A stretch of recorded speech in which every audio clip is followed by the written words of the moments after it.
ಜಗತ್ತಿನ ಎಲ್ಲ ವ್ಯವಸ್ಥೆ ನಡೀತಾ ಇರೋದೇ ಸ್ತ್ರೀಯಿಂದ. ಸ್ತ್ರೀಯಾ ವಿರಹಿತ ಸೃಷ್ಟಿ ಜಂತೂನಾಂ ನೋಪಪದ್ಯತೆ ಸ್ತ್ರೀ ಜಾತಿಸ್ತು ಪ್ರಕೃತ್ತೇವ ಕೃಪಣ ದೈನ್ಯಭಾಷಿಣಿ. ಸ್ತ್ರೀಯರ ಸ್ವಭಾವ ಹೇಗೆ? ಯಾವಾಗಲೂ ಕೋಮಲ ಸ್ವಭಾವ, ಕೋಮಲವಾದಂತಹ ವರ್ತನೆ, ಮಾತುಗಳು ಕೋಮಲವಾಗಿರುತ್ತವೆ. ಶಾಸ್ತ್ರಾಲೋಚನ ಸಾಮರ್ಥ್ಯ ಮುಜ್ಜಿತಂತಾಸು ವೇಧಸ. ಬ್ರಹ್ಮದೇವರ ಸೃಷ್ಟಿಯಲ್ಲೇ ಒಂದು ವ್ಯವಸ್ಥೆ ಇದೆ. ಸ್ತ್ರೀಯರು ಈ ರೀತಿಯಲ್ಲಿ ಇರಬೇಕು, ಕೋಮಲ ಮೃದು ಸ್ವಭಾವದವರಾಗಿರಬೇಕು. ಅದೇ ರೀತಿಯಲ್ಲಿ ಮಕ್ಕಳನ್ನು ಪೋಷಣೆ ಮಾಡೋದಕ್ಕೆ ಬೇಕಾಗಿರುವಂತಹ ಹೃದಯವಂತಿಕೆ ಅವರಲ್ಲಿ ಸ್ತ್ರೀಯರಲ್ಲಿ ಇರುತ್ತದೆ. ಆ ರೀತಿಯಲ್ಲಿ ದೇವರು ಸೃಷ್ಟಿ ಮಾಡಿದ್ದಾನೆ. ಶಾಸ್ತ್ರಗಳನ್ನು ನಿರಂತರವಾಗಿ ಗಾಢವಾಗಿ ಚಿಂತನೆ ಮಾಡುವಂತಹ ಒಂದು ಮನೋಭಾವ, ಆ ರೀತಿಯಾದಂತಹ ಜೀವನ ಕ್ರಮ ಅವರಲ್ಲಿರೋದಿಲ್ಲ. ಆ ರೀತಿಯಲ್ಲಿ ಬ್ರಹ್ಮದೇವರ ಸೃಷ್ಟಿ ಇದೆ. ನನ್ನ ಮಗಳು, ಅವಳಿಗೆ ಯೋಗ್ಯನಾದಂತಹ ವರ ಸಿಗಲ್ಲ ಅಂತ ಹೇಳಿಬಿಟ್ರೆ ಏನು ಮಾಡಬೇಕಳು ಅಂತ ಇಷ್ಟೆಲ್ಲ ಅವನು ಪರಿತಪಿಸ್ತಾ ಇದ್ದಾನೆ. ಆವಾಗ ನಾರದರು ಹೇಳ್ತಾರೆ, ನನ್ನ ಮಾತನ್ನು ಪೂರ್ತಿ ಕೇಳಿಸ್ಕೊಳ್ತಾ ಇಲ್ಲ, ನೀನು ಮಧ್ಯದಲ್ಲೇ ಮಾತಾಡ್ತಾ ಇದ್ದಿ, ಎಷ್ಟೇ ಅಲ್ಲ, ಯಾಕೆಷ್ಟು ಮಾತಾಡ್ತಾ ಇದ್ದೆ ಹೇಳ್ತೇನೆ ಕೇಳು. ನಾನು ಏನು ಹೇಳಿದ್ದು ಅಂತಂದರೆ, ಸುಲಭವಾಗಿ ಸಿಗುವಂತಹ ವರ ನಿನಗೆ ಅಳಿಯನಾಗಿ ಬರೋದಲ್ಲ, ಅತ್ಯಂತ ದುರ್ಲಭನಾದಂತಹ ವರ ರುದ್ರದೇವರೇ ನಿನಗೆ ಅಳಿಯನಾಗಿ ಬರ್ತಾ ಇದ್ದಾರೆ ಅಂತ ಅನ್ನೋ ಮಾತನ್ನು ಹಿಮಾಲಯನಿಗೆ ನಾರದರು ಹೇಳಿದ್ದಾರಂತೆ. ಬಹಳ ಸಂತೋಷ ಆಯ್ತಂತೆ. ಉಮಾ ಅಂತ ಮಗಳ ಹೆಸರು, ಅಪರ್ಣ ಅಂತ ಅವಳನ್ನು ಕರೀತಾ ಇದ್ದಾರೆ, ಉಮಾ ಅಂತ ಕರೀತಾ ಇದ್ದಾರೆ, ಪಾರ್ವತಿ ಅಂತ ಕರೀತಾ ಇದ್ದಾರೆ. ಆ ಹೆಸರುಗಳೆಲ್ಲ ಬರಲಿಕ್ಕೆ ಕಾರಣ ಇದೆ.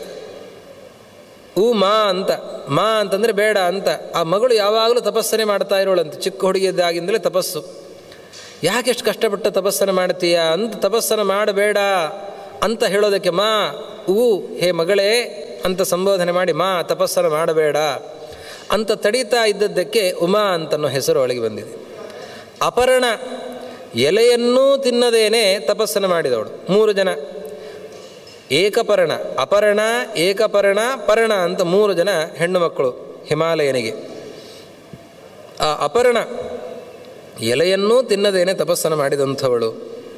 ಪಾರ್ವತಿ ಅಂತ ಪರ್ವತರಾಜನ ಮಗಳು, ಆದ್ದರಿಂದ ಪಾರ್ವತಿ ಅಂತ ಅವಳನ್ನು ಕರೀತಾ ಇದ್ದಾರೆ. ಹೀಗೆ ಅನೇಕ ಹೆಸರುಗಳು ಅವಳಿಗೆ ಬಂದಿವೆ. ಇವಳು ರುದ್ರದೇವರಲ್ಲಿ ಹಿಮಾಲಯದಲ್ಲಿ ತಪಸ್ಸನ್ನು ಮಾಡುತ್ತಾ ಇದ್ದಾರೆ, ಸೇವಾ ತತ್ಪರಳಾಗಿದ್ದಾಳೆ.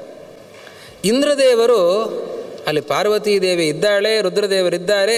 ಆದ್ದರಿಂದ ರುದ್ರದೇವರ ಮನಸ್ಸನ್ನು ವ್ಯಗ್ರಗೊಳಿಸಬೇಕು ಅಂತನ್ನೋದಕ್ಕೋಸ್ಕರ ಮನ್ಮಥನನ್ನು ಕರೆದು ಆದೇಶ ಮಾಡ್ತಾ ಇದ್ದಾನೆ, ನೀನು ಹೋಗು, ನಿನ್ನ ಸ್ನೇಹಿತರ ಜೊತೆಯಲ್ಲಿ ಮಧುಮಾಸ, ಅದೇ ರೀತಿಯಲ್ಲಿ ಗಾಳಿ, ತಂಪನೆಯ ಗಾಳಿ, ಇದೆಲ್ಲದರಿಂದ ಕೂಡಿಕೊಂಡು ನೀನು ಹೋಗು.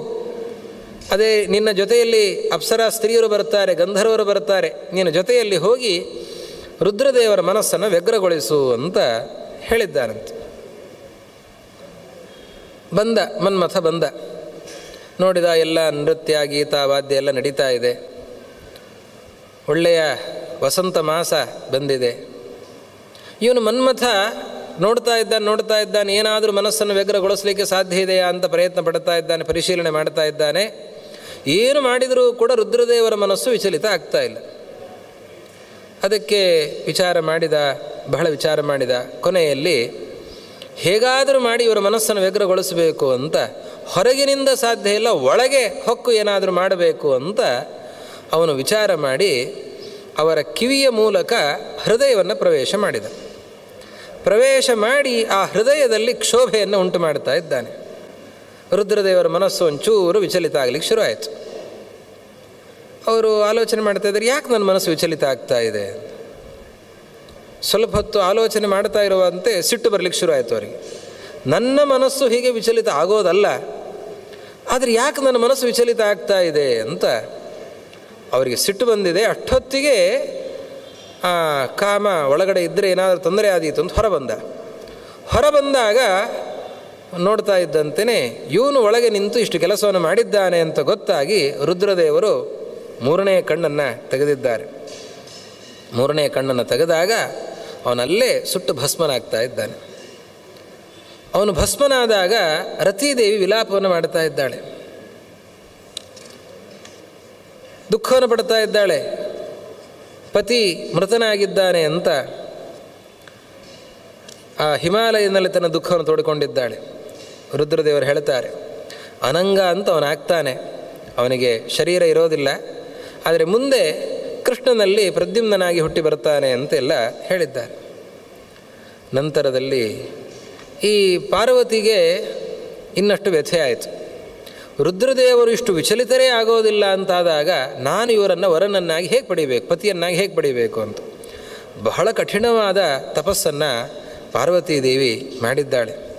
ಬಹಳ ದೀರ್ಘವಾದ ತಪಸ್ಸನ್ನು ಮಾಡಿದ ಮೇಲೆ ರುದ್ರದೇವರು ಅಲ್ಲಿ ಪ್ರಕಟರಾಗಿದ್ದಾರೆ, ಪ್ರತ್ಯಕ್ಷರಾಗಿ ಅವಳ ಪಾಣಿಗ್ರಹಣವನ್ನು ಮಾಡ್ತೇನೆ ಅಂತ ಮಾತು ಕೊಟ್ಟಿದ್ದಾರೆ. ಹಿಮಾಲಯ ಬಹಳ ವೈಭವದಿಂದ ರುದ್ರ ಪಾರ್ವತೀ ದೇವಿಯರ ವಿವಾಹ ಮಹೋತ್ಸವವನ್ನು ನಡೆಸ್ತಾ ಇದ್ದಾನೆ. ಅವರಿಬ್ಬರ ವಿವಾಹ ಮಹೋತ್ಸವ ನಡೆದಿದೆ. ನಂತರದಲ್ಲಿ ವಿವಾಹ ಆದ ಮೇಲೆ ರುದ್ರದೇವರು ಪಾರ್ವತೀ ದೇವಿಯರ ಜೊತೆಯಲ್ಲಿ ಲೀಲೆಯಲ್ಲಿದ್ದಾರೆ. ಎಷ್ಟೋ ವರ್ಷಗಳ ಕಾಲ ಹಾಗೆ ಇದ್ದಾರಂತೆ, 100 ವರ್ಷ ಕಳೆದು ಹೋಯ್ತಂತೆ. ಇಷ್ಟು ವರ್ಷಗಳು ಕಳೆದರೂ ಕೂಡ ಸಂತಾನ ಆಗ್ತಾ ಇಲ್ಲ. ಇವರಿಗೆ ತಾರಕಾಸುರನ ಹಿಂಸೆಯನ್ನು ತಡಿಲಿಕ್ಕಾಗ್ತಾ ಇಲ್ಲ. ಮೇಲಿಂದ ಮೇಲೆ ತಾರಕಾಸುರ ಹಿಂಸೆ ಮಾಡ್ತಾ ಇದ್ದಾನೆ. ಅವನ ದಬ್ಬಾಳಿಕೆಯಲ್ಲಿ ಇವರೆಲ್ಲ ಇದ್ದಾರೆ. ರುದ್ರದೇವರಿಂದ ಮಗ ಹುಟ್ಟಬೇಕು, ಆ ಮಗನಿಂದ ತಾರಕಾಸುರನ ಸಂಹಾರ ಆಗಬೇಕು ಅಂತನ್ನುವ ನಿರೀಕ್ಷೆಯಲ್ಲಿ ಇವರಿದ್ದರೆ ರುದ್ರದೇವರ ಸಂತಾನ ಆಗ್ತಾ ಇಲ್ಲ. ಅದಕ್ಕೆ ಒಂದು ದೇವತೆಗಳೆಲ್ಲ ಬಂದರಂತೆ. ದೇವತೆಗಳೆಲ್ಲ ಬಂದರೆ ದ್ವಾರಪಾಲಕನಾಗಿ ನಂದಿ ಇದ್ದಾನೆ, ಯಾರನ್ನು ಒಳಗೆ ಬಿಡ್ತಾ ಇಲ್ಲ. ರುದ್ರದೇವರಲ್ಲಿ ಪ್ರಾರ್ಥನೆ ಮಾಡಿಕೊಳ್ಬೇಕು, ರುದ್ರದೇವರು ಭೇಟಿಗೆ ಸಿಗ್ತಾ ಇಲ್ಲ. ಕೊನೆಗೆ ಒಂದು ಪಾರಿವಾಳದ ರೂಪದಲ್ಲಿ ಅಗ್ನಿ ಬಂದಿದ್ದಾನಂತೆ. ಅವನು ಕಿಟಕಿಯ ಮುಖಾಂತರ ಒಳಗೆ ಬಂದಿದ್ದಾನಂತೆ, ರುದ್ರದೇವರು ಇರುವಂತಹ ಸ್ಥಳಕ್ಕೆ ಬಂದಿದ್ದಾನಂತೆ. ಪಾರಿವಾಳ ಯಾವುದು ಅಂತ ನೋಡುವಾಗ ಅಗ್ನಿದೇವ ಅಂತ ಗೊತ್ತಾಯಿತು. ರುದ್ರದೇವರಿಗೆ ಸಿಟ್ಟು ಬಂತು. ಸಿಟ್ಟು ಬಂದು ಅವರು ತಮ್ಮ ಸತ್ವವನ್ನು ಆ ಅಗ್ನಿಗೆ ಹಾಕಿದ್ದಾರಂತೆ. ಆ ಅಗ್ನಿ ಅದನ್ನು ಧಾರಣೆ ಮಾಡಿಕೊಂಡು ಹೋದ. ಅದು ಸುಡ್ತಾ ಇದೆ, ಅಗ್ನಿಗೂ ಧಾರಣೆ ಮಾಡಲಿಕ್ಕೆ ಆಗ್ತಾ ಇಲ್ಲ. ಕೊನೆಗೆ ಅದನ್ನು ಗಂಗೆಗೆ ಹಾಕಿದ್ದಾನಂತೆ. ಗಂಗೆಗೂ ಧಾರಣೆ ಮಾಡಿಕೊಳ್ಳಿಕ್ಕೆ ಆಗ್ತಾ ಇಲ್ಲ. ಆ ತೇಜಸ್ಸನ್ನು, ರುದ್ರದೇವರ ತೇಜಸ್ಸನ್ನು, ಅದು ಸುಡ್ತಾ ಇದೆ. ಅತ್ಯಂತ ಶೀತಳಳಾದವಳು ಗಂಗೆ. ಆ ಗಂಗೆಗೂ ಕೂಡ ರುದ್ರದೇವರ ತೇಜಸ್ಸನ್ನು ಧಾರಣೆ ಮಾಡಲಿಕ್ಕಾಗಲಿಲ್ಲ. ಆ ಗಂಗೆ ಆ ತೇಜಸ್ಸನ್ನು ತನ್ನ ನದಿಯ ದಡದಲ್ಲಿ ಹಾಕಿದ್ದಾಳಂತೆ. ಆ ಹುಲ್ಲುಗಾವಲಿನ ಮಧ್ಯದಲ್ಲಿ ಅಲ್ಲಿ ಶರವಣ ಅಂತ ಅವನ ಹೆಸರು. ಕುಮಾರನ ಜನನ ಆಗ್ತಾ ಇದೆ. ಕಾಮನದ್ದೇ ಮತ್ತೊಂದು ರೂಪ. ಕಾಮನ ಮತ್ತೊಂದು ರೂಪವೇ ಸ್ಕಂದ. ಸ್ಕಂದ ಅಂತ ಕರೀತಾ ಇದ್ದಾರೆ, ಜಾರಿ ಬಿದ್ದವ ಸ್ಕಂದ ಅಂತ. ಶರವಣ ಹುಲ್ಲುಗಾವಲಿನ ಮಧ್ಯದಲ್ಲಿ ಬೆಳೆದವನಾದ್ದರಿಂದ, ಉತ್ಪತ್ತಿಯನ್ನು ಪಡೆದವನಾದ್ದರಿಂದ ಅವನನ್ನು ಶರವಣ ಅಂತ ಕರೀತಾ ಇದ್ದಾರೆ. ಅದೇ ರೀತಿಯಲ್ಲಿ ಅವನು ಹುಟ್ಟಿದ್ದಾನೆ. ಕೃತ್ತಿಕಾ ನಕ್ಷತ್ರಾಭಿಮಾನಿ ದೇವತೆಗಳು ಬಂದು ಅವನನ್ನು ನೋಡಿಕೊಳ್ತಾ ಇದ್ದಾರೆ. ಅವನಿಗೆ ಸ್ತನ್ಯಪಾನವನ್ನು ಮಾಡಿಸಿದ್ದಾರೆ. ಆ ಕೃತ್ತಿಕಾ ನಕ್ಷತ್ರಾಭಿಮಾನಿ ದೇವತೆಗಳು 6 ಜನ. 6 ಜನರು ಕೂಡ ಬಂದಾಗ ಅವನು ಆ ಕಡೆ ಈ ಕಡೆ ನೋಡಿದ್ದಾನಂತೆ. ನೋಡಿದ್ದಕ್ಕೆ 6 ಮುಖಗಳಾಯಿತು. ಅದಕ್ಕೆ ಷಣ್ಮುಖ ಅಂತ ಅನಿಸಿಕೊಂಡಿದ್ದಾನೆ. ಆ 6 ಜನರು ಕೂಡ ಎದೆ ಹಾಲನ್ನು ಉಣಿಸಿ ಅವನನ್ನು ಬೆಳೆಸಿದ್ದಾರೆ. ನಂತರದಲ್ಲಿ ಪಾರ್ವತೀದೇವಿ ನೋಡಿ ತನ್ನ ಮಗ ಅಂತ ತಿಳಿದು ಅವನನ್ನು ಸ್ವೀಕಾರ ಮಾಡ್ತಾ ಇದ್ದಾಳೆ. ಹೀಗೆ ಕುಮಾರನ ಜನನ, ಕುಮಾರ, ಸ್ಕಂದ, ಶರವಣ, ಕಾರ್ತಿಕೇಯ ಅಂತನ್ನುವ ಅನೇಕ ನಾಮಗಳನ್ನು ಹೊಂದಿ ಅವನು ಬೆಳೀತಾ ಇದ್ದಾನೆ. 7ನೇ ದಿವಸಕ್ಕೆ ಯುದ್ಧಕ್ಕೆ ಅಂತ ಹೋಗಿದ್ದಾನೆ.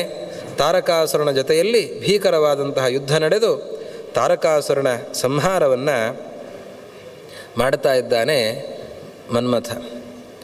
ಇದು ಅದ್ಭುತವಾದಂತಹ ಮಹಿಮೆ.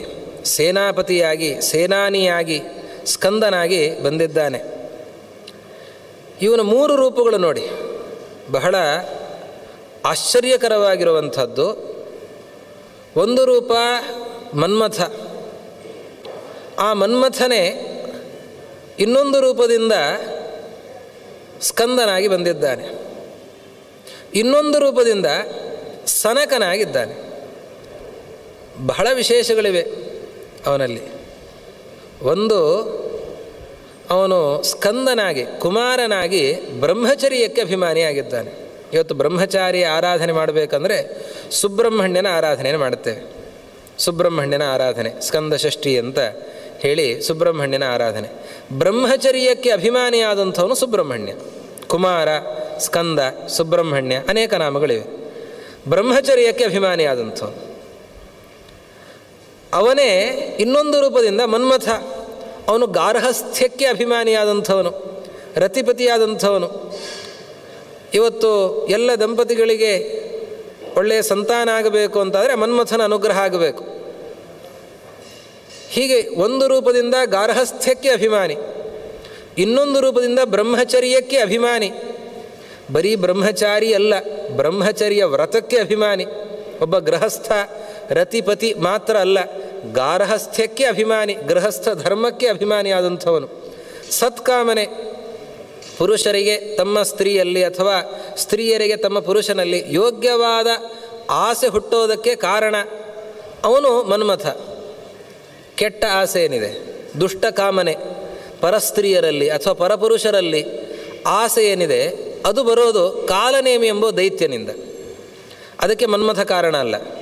ದುಷ್ಟವಾದ ಆಸೆಗಳಿಗೆ ಕಾರಣ ಕಾಲನೇಮಿ. ಸತ್ಕಾಮನೆಗೆ ಆಸೆ ಕಾರಣನಾದಂಥವನು ಅವನು ಮನ್ಮಥ. ಗೃಹಸ್ಥ ಧರ್ಮಕ್ಕೆ ಅಭಿಮಾನಿಯಾದಂತಹ ದೇವತೆ ಅವನು ಮನ್ಮಥ. ಅವನ ಇನ್ನೊಂದು ರೂಪ ಅದು ಸನಕ. 4 ಜನ ಬ್ರಹ್ಮದೇವರ ಮಾನಸ ಪುತ್ರರು, ಸನಕ, ಸನಂದನ, ಸನತ್ಕುಮಾರ, ಸನತ್ಸುಜಾತ. ಅದರಲ್ಲಿ ಸನಕ ಅದು ಮನ್ಮಥನೇ. ಸನ್ಯಾಸಿಗಳ ಧರ್ಮಕ್ಕೆ, ಸನ್ಯಾಸಕ್ಕೆ ಅಭಿಮಾನಿಯಾದಂತಹ ವ್ಯಕ್ತಿ ಸನಕ. ಎಷ್ಟು ವಿಚಿತ್ರ ಇದೆ ನೋಡಿ. ಬ್ರಹ್ಮಚರ್ಯಕ್ಕೆ ಅಭಿಮಾನಿಯಾಗಿ ಮನ್ಮಥ, ಸ್ಕಂದ, ಕುಮಾರ ಅಥವಾ ಸುಬ್ರಹ್ಮಣ್ಯ. ಇನ್ನು ಗಾರ್ಹಸ್ಥ್ಯಕ್ಕೆ ಅಭಿಮಾನಿಯಾಗಿ ಮನ್ಮಥ, ಸನ್ಯಾಸ ಧರ್ಮಕ್ಕೆ ಅಭಿಮಾನಿಯಾಗಿ ಸನಕ. ಇವತ್ತು ಸನ್ಯಾಸಿಗಳು ಪ್ರತಿಯೊಬ್ಬರೂ ಕೂಡ, ಸನ್ಯಾಸಗಳಲ್ಲಿ ಅನೇಕ ವೈವಿಧ್ಯ ಇದೆ. ಪರಮಹಂಸರು, ಹಂಸರು ಅಂತೆಲ್ಲ ಅನೇಕ ವಿಭಾಗಗಳೆಲ್ಲ ಇವೆ.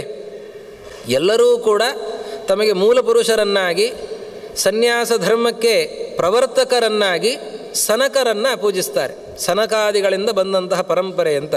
ಇವತ್ತು ನಾವೇನು ಶ್ರೀಪಾದರನ್ನು ನೋಡ್ತಾ ಇದ್ದೇವೆ, ಎಲ್ಲ ಶ್ರೀಪಾದರ ಪರಂಪರೆ ಸನಕಾದಿಗಳಿಂದ ಬಂದಂತಹ ಪರಂಪರೆ. ಸನಕಾದಿಗಳು ಸನ್ಯಾಸ ಧರ್ಮಕ್ಕೆ ಮೂಲ ಪ್ರವರ್ತಕರು.